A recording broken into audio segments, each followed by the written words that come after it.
সুবহানাল্লাহ। এরপরে দেখুন মৌমাছির দ্বিতীয় বিজ্ঞান ইঞ্জিনিয়ারিং টেকনোলজি। মৌমাছি বাসা বানালো, সেই বাসা 6 কোণ বিশিষ্ট চেম্বার, এক একটা চেম্বার 6টা কোণ। লক্ষ্য করে দেখবেন, সমান মাপের 6 কোণ বিশিষ্ট চেম্বার তৈরি করলো, লক্ষ লক্ষ চেম্বার। অথচ তার কাছে জ্যামিতি বক্স ছিল না, তার কাছে মেশিন টুল ছিল না।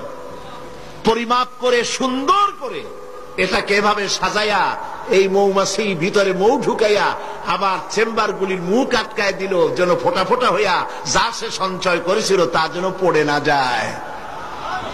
এই যে বাসা বানাইলো, এটা হলো তার ইঞ্জিনিয়ারিং টেকনোলজি।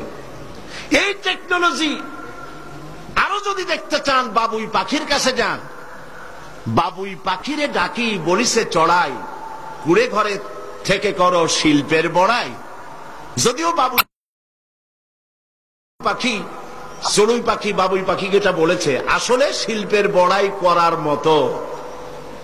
এই যে চতুর্দিক থেকে পাতাগুলি ছিঁড়ে এনে যে বাসা বাবুই পাখি বানালো, আগেই কোন সুবহানাল্লাহ। এই বাসা শুধু বাসা নয়, এর মধ্যে বেডরুম আছে, এর মধ্যে ডাইনিং রুম আছে, মাস্টার বেডরুম আছে, শুধু টয়লেট নাই। নিচ দিয়ে ঢুকবে, আবার ব্যাকডোর দিয়ে নিচের থেকে আক্রান্ত হলে ব্যাকডোর দিয়ে পালাবার ব্যবস্থাও আছে। এই বাসার ভেতরে কোন বিদ্যুৎ লাইন পিডিপি বা আরইবি কেউ লাইন দেয় নাই, ফলে বেচারা অন্ধকারে তারা স্বামী স্ত্রী কনজুগাল লাইফ লিড করবে কি করে। সেজন্য ওর মাথার মধ্যে আল্লাহ এমন বুদ্ধি দিলেন, কিছু কাদা এনে বাসার ভেতরে কাদা লাগিয়ে জোনাকি পোকা 5-6টা ধরে এনে মাথা ভিতরে ঢুকায়া পাছা বাইর করে দিয়ে রেখেছে। অটোমেটিক 0 পাওয়ারের বাল্ব তৈরি হয়ে গেছে।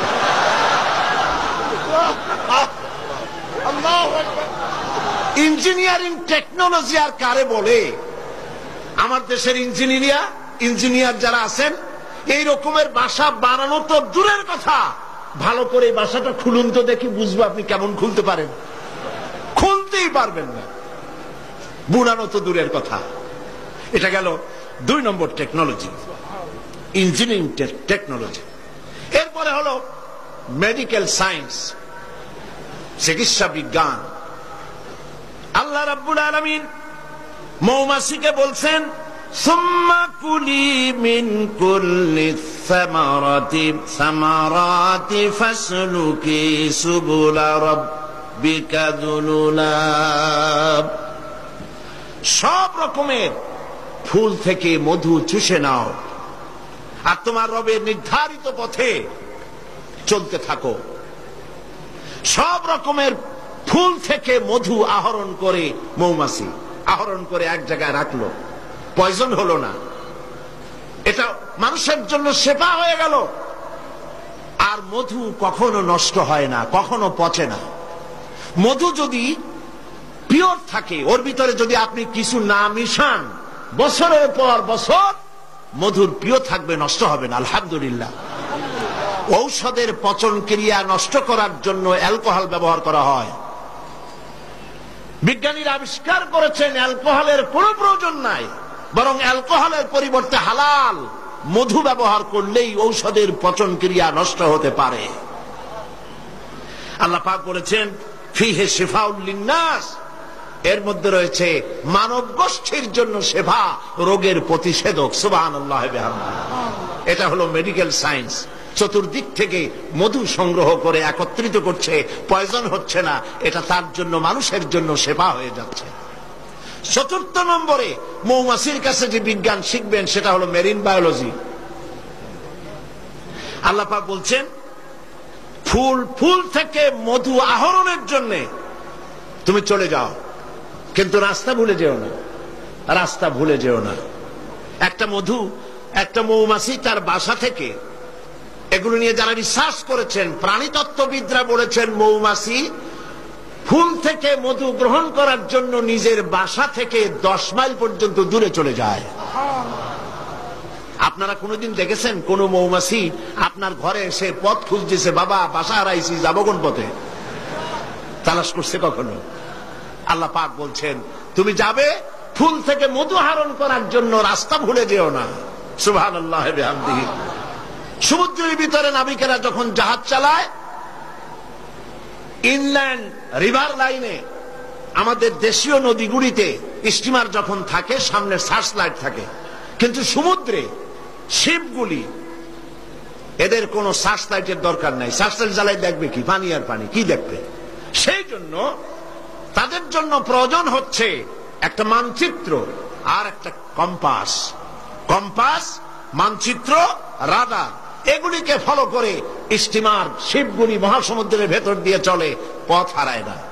এবার আপনি বলেন, মৌমাছি নিজের মৌচাক, এই চট্টগ্রাম কলেজের কার্নিসের নিচে তার বাসা, মধু আহরণ করার জন্য চলে গেল। এখান থেকে 10 মাইল কদ্দূর? বদ্দার হাট নাকি হাটহাজারী? হাটহাজারী গেছে মধু আনতে। ওর কাছে কোনো কম্পাস ছিল? কোন মানচিত্র ছিল? কোন মানচিত্র নাই, কোন কম্পাস নাই। চলে গিয়েছে মৌ আনতে, আর ঠিক সেখান থেকে মধু মুখে করে এনে আবার জায়গায় পৌঁছে গিয়েছে। সুবহানাল্লাহ। হে মানুষ, তুমি কোনটা দিয়ে আল্লাহর সাথে, তুমি কি দিয়ে নিজের বড়াই করবে? কোন ক্ষেত্রেই মানুষের বড়াই নয়, সমস্ত শ্রেষ্ঠত্ব, বিরাটত্ব, মহানত্ব সবটাই আল্লাহ রাব্বুল আলামিনের জন্য। জোরে সরে বলেন আল্লাহু আকবার। মানুষকে আল্লাহ পাক এই জ্ঞান দান করেছেন। আল্লাহ রাব্বুল আলামিন বলেন, মানুষের সব অসহায়ত্ব সামনে রেখে আল্লাহ পাক আরো বলেন, আফারাআইতুমুল মাআল্লাযী তাশরাবুন আনতুম আনজালতুমূহু মিনাল মুজনি আম নাহনুল মুনজিলুন। এই যে তোমরা পানি পান করো, এই পানি আকাশ থেকে কে নাজিল করে? তুমি করো না আমি করি? প্রশ্ন কিন্তু আমার না, প্রশ্ন কার? বলেন সবাই। এই যে পানি পান করো, এই পানি আকাশ থেকে কে নাজিল করে? তুমি করো না আমি করি? এই পানি আল্লাহ কোত্থেকে নিলেন?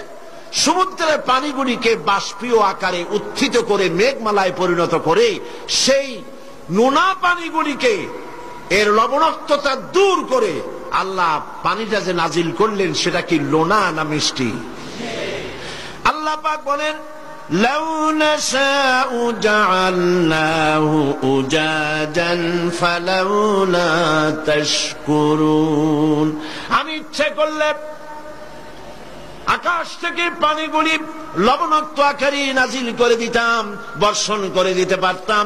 তা না করে আমি যে মিষ্টি পানি তোমাদের দিলাম, লবণাক্ততা দূর করে যে মিঠা পানি দিলাম, কেন তোমরা আল্লাহ রাব্বুল আলামিনের শুকর আদায় করো না?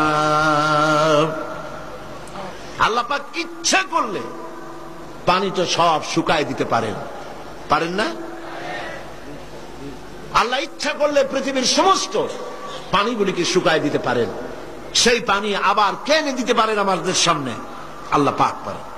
সুতরাং আল্লাহ পাক মানুষের অসহায়ত্ব দেখাচ্ছেন, তুমি আসলে অসহায়, যা কিছু পেয়েছো সব আমি তোমাকে দান করেছি। এই জন্যে ফাসাব্বিহ বিসমি রাব্বিকাল আযীম, ওই আল্লাহ পাকের বড়ত্ব, তার তাসবিহ তোমরা ঘোষণা করো। সবাই পড়েন সুবহানা রাব্বিয়াল আযীম। তুমি কত অসহায়, খুব মাতব্বরি করো, কিন্তু সমুদ্রে যাও তো। সমুদ্রে যখন মানুষ যায়, ওয়াইযা গাশিয়াহুম মাওজু কাযুলাল, যখন সমুদ্রের ভিতরে বিরাট তরঙ্গমালার ভিতরে মানুষ যখন পড়ে যায়, আল্লাহ পাক বলেন, দল্লা মান তাদউনা ইল্লা ইয়াহু। যখন সমুদ্রের ভিতরে তুফানে পড়ে যায়, তখন আল্লাহ ছাড়া সবাইকে তারা ভুলে যায়। শুধু তখন মনে পড়ে আল্লাহ আল্লাহ, আল্লাহ ছাড়া তখন আর কিছুই মনে থাকে না।